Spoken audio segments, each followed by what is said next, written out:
Assalamualaikum warahmatullahi wabarakatuh. Gimana kabarnya teman-teman mahasiswa? Walaupun di tengah pandemi, karena Sumbawa dan ataupun Sumbawa Barat masih di tengah pandemi, kita tetap selalu menjaga kesehatan. Setidaknya kita melaksanakan protokol kesehatan. Baik teman-teman mahasiswa, alhamdulillah berjumpa lagi dengan saya Pak Dedi Supriyadi, MSI. Hari ini semester ini saya dipercaya mengampu mata kuliah pemerintahan desa. Nah, tidak terasa teman-teman kemarin semester 4 sekarang sudah semester 5. Tidak terasa waktu begitu cepat dan tidak terasa nanti tiba-tiba nanti semester 8 dan teman-teman sudah melaksanakan wisuda. Alhamdulillah. Nah, teman-teman mahasiswa, saya semester ini dipercaya mengampu mata kuliah pemerintahan desa. Nah, kalau kita berbicara tentang desa, mungkin teman-teman lebih paham bahkan situasi dan kondisi desa, bahkan teman-teman lebih mengerti. Nah, kami akademisi, kami memperkaya diri dengan teori teoritis yang ada. Nah, baik kita mulai saja. Kalau kita berbicara desa, maka landasan yuridis, landasan hukum adanya desa atau lahirnya undang desa itu sekarang Undang-Undang Nomor 6 Tahun 2014 tentang desa. Setelah lahirnya Undang-Undang Desa, maka desa memiliki yang namanya kewenangan. Nah, sebelum kita lari ke kewenangan itu, maka kita lihat dulu. Sebelum lahirnya Undang-Undang Desa, desa masih istilahnya dulu Undang-Undang Undang-Undang 45 495 kalau saya tidak salah. Nah, desa itu sebelum lahirnya Undang-Undang Desa, desa masih mengandalkan residu dari pemerintah pusat atau pemerintah daerah atau sisa-sisa dari pembangunan pemerintah daerah. Nah, sekarang dengan lahirnya Undang-Undang Desa, maka desa memiliki yang namanya asas rekognisi dan subsidiaritas. Desa tidak mengenal yang namanya istilahnya desentralisasi, tapi desa mengenal istilahnya rekognisi dan subsidiaritas. Kalau pemerintah daerah itu menganut asas desentralisasi, pemberian kewenangan atau pelimpahan kewenangan dari pemerintah pusat kepada pemerintah daerah. Nah, kalau di desa bukan pelimpahan, tapi desa menganut rekognisi dan subsidiaritas, pengakuan bahwa negara mengakui keberadaan desa, karena sejatinya desa itu sudah ada jauh sebelum NKRI atau Negara Kesatuan Republik Indonesia ini ada. Lahirnya Undang-Undang Desa maka diikuti oleh peraturan pemerintah tentang peraturan pelaksana Undang-Undang Nomor 6 Tahun 2014, yaitu PP 43 Tahun 2014. Seterusnya diikuti tentang dana desa bersumber dari APBN. Terus ada PP-nya, peraturan pemerintah nomor 22 perubahan tentang PP nomor 60, ini sudah bisa teman-teman pelajari sendiri. Terus maka akhirnya, nah setelah ini hanya sebagai landasan yuridisnya, landasan hukum, payung hukum atas pelaksanaan undang-undang desa. Nah, setelah lahirnya undang-undang desa, maka desa juga mempunyai kewenangan. Ada 4 kewenangan yang melekat pada pemerintah desa. Yang pertama, kewenangan yang sudah ada berdasarkan hak asal-usul dari Tanakan Desa, organisasi masyarakat adat, peranata dan hukum adat kelembagaan masyarakat adat. Nah, ataupun kelembagaan masyarakat. Jadi, kewenangan hak asal-usul ini adalah kewenangan mutlak yang ada di desa itu sendiri. Bahkan desa itu sendiri sudah ada dan terus selalu dikembangkan. Yang kedua, kewenangan lokal berskala desa. Desa juga memiliki kewenangan yang lokal. Baik, kita lanjut ya. Desa juga memiliki kewenangan lokal. Kewenangan lokal berskala desa itu kewenangan yang terus ada di desa itu sendiri. Dan itu semua sudah dilaksanakan turun-temurun, bahkan terus-menerus dilaksanakan oleh pemerintah desa. Ibaratnya seperti jalan desa, jembatan perahu atau waduk atau sebagainya. Jadi kewenangan desa berhak mengelola potensi-potensi yang ada di desa itu. Itu merupakan kewenangan lokal desa. Ibaratnya di desa, atau kita ambil contoh saja di KSB itu ada yang namanya Danau Taliwang, atau kalau kita dulunya sebutnya Danau Lebu, itu rawa lebu lah. Nah, tapi sekarang berubah nama, itu kewenangan lokal, seperti pembuatan danau apa bagaimana pemerintah desa mengelola itu, baik menjadikan objek pariwisata bahkan sebagainya, itu merupakan kewenangan mutlak lokal desa. Sedangkan yang ketiga dan keempat ini kewenangan yang ditugaskan pemerintah, baik pemerintah provinsi maupun pemerintah kabupaten. Sama dengan yang keempat, kewenangan lain. Nah, perlu dipahami bahwa kewenangan 1 dan 2 diatur dan diurus sendiri oleh desa. 1 dan 2 ini adalah mutlak kewenangan yang dimiliki oleh desa. Sedangkan ketiga dan keempat itu kewenangan diurus oleh desa, merupakan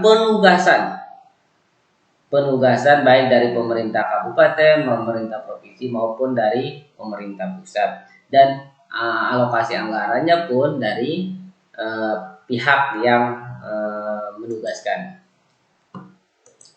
Nah, kalau tadi kita sudah bicara tentang kewenangan, maka ini liputan atau bagian-bagian dari kewenangan hak asal usul tadi. Meliputi apa saja? Pertama, penataan sistem organisasi dan kelembagaan masyarakat adat. Tadi ya sudah saya katakan. Jadi ini adalah bagian-bagian dari kewenangan yang ada pada pemerintah desa dalam asal usul desa. Sampai mengatur masa jabatan kepala desa atau kepala adat. Nah, kalau di desa itu memiliki yang namanya kepengurusan adat. Baik, berikutnya kita lihat. Nah, tadi kita sudah bicarakan hak asal usul, sekarang kita bicara kewenangan lokal berskala desa. Kewenangan lokal berskala desa merujuk pada Undang-Undang Nomor 6 Tahun 2014 tentang desa. Itu ada 4 bagian. Pertama, bidang pemerintahan desa. Nanti ada ureanya lagi, nanti kita diskusikan. Yang kedua, pembangunan desa. Yang ketiga, kemasyarakatan desa, pembinaan kemasyarakatan desa, pembinaan di sini, pembinaan kemasyarakatan desa. Yang terakhir, pemberdayaan masyarakat desa. Jadi kalau kita lihat dari kewenangan yang lokal desa yang mutlak di desa itu ada 4 kewenangannya. Nah, sekarang kita lihat apa saja bidang pemerintah desa sesuai dengan Undang-Undang Nomor 6 Tahun 2014 tentang desa. Meliputi 1, penataan dan penegasan batas desa. Jadi sekarang itu desa-desa sudah punya sketsa atau punya peta desa. Karena desa sudah punya batas-batasan, dengan adanya anggaran yang ada di desa, maka desa dituntut untuk melakukan batas-batasan desa.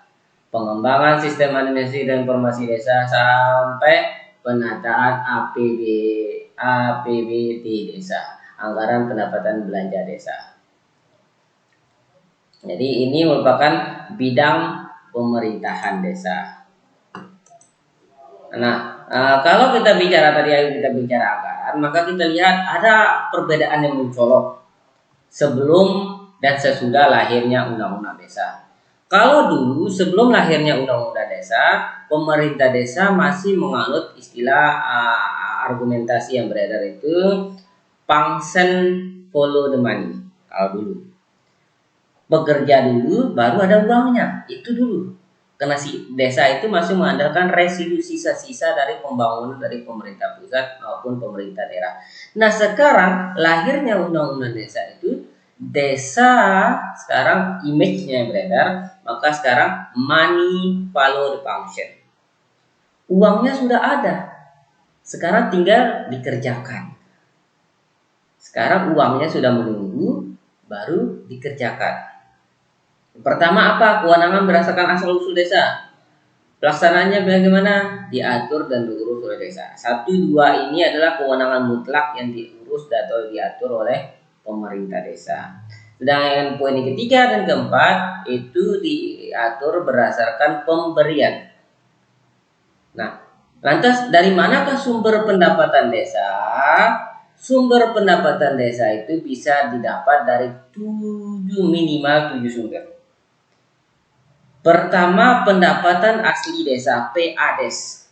Ini rata-rata kalau di Sumbawa maupun KSB ini belum ada desa yang mutlak memiliki pendapatan asli desa yang stabil.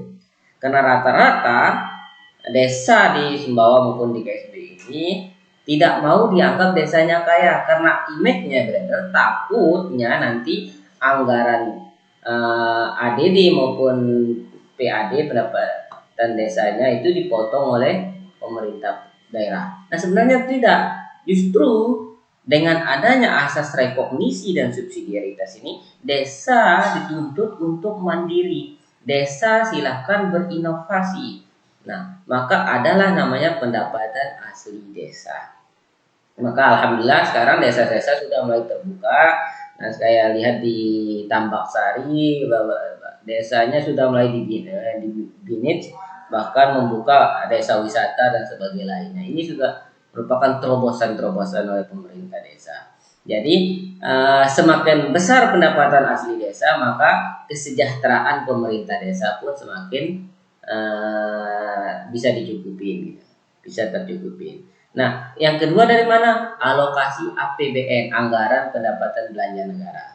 Nah, ini desa juga mendapat 10% disebut dengan DD, dana desa, yang berasal dari pemerintah pusat. Nah, terus bagian dari DPRD. Nah, ini juga disebut ADD, alokasi dana desa yang berasal dari kabupaten. Nama alokasi dana desa. Nomor 34, terus nomor 5, bantuan keuangan dari APBD provinsi. Nah, kadang desa juga dapat bantuan anggaran atau pemberian hibah. Sama yang keenam ini pihak ketiga kadang aspirasi atau sebagai lainnya. Terus yang ketujuh, pendapatan lain yang tidak mengikat, seperti ada donatur yang memberi tapi tidak lain yang sah dan tidak mengikat pemerintah desa. Nah, sekarang kita lihat lagi pembangunan desa meliputi apa saja. Pertama, pelayanan dasar desa. Nah, desa juga diberi kewenangan untuk melaksanakan pelayanan dasar seperti pembuatan KTP, kesehatan, karena desa aja ada posyandu ya, atau disebutnya posdes, pos desa itu sebagainya. Itu pelayanan dasar, merupakan pelayanan dasar. Sarana prasarana pokok yang berhubungan dengan kebutuhan primer masyarakat desanya. Bidang pelayanan desa meliputi apa saja? Pengembangan pos kesehatan desa dan polindes. Nanti saya katakan pengembangan tenaga kesehatan desa, pengelolaan dan sebagainya lainnya. Nanti teman-teman bisa baca nanti. Nah, di desa karena pemerintah juga masih ibaratnya karena desa ini baru, maka desa itu diberikan yang namanya pendampingan desa. Karena posisinya desa juga masih baru dan kita lihat secara aturannya adalah undang-undang desa itu syarat menjadi kepala desa itu minimal adalah SMP.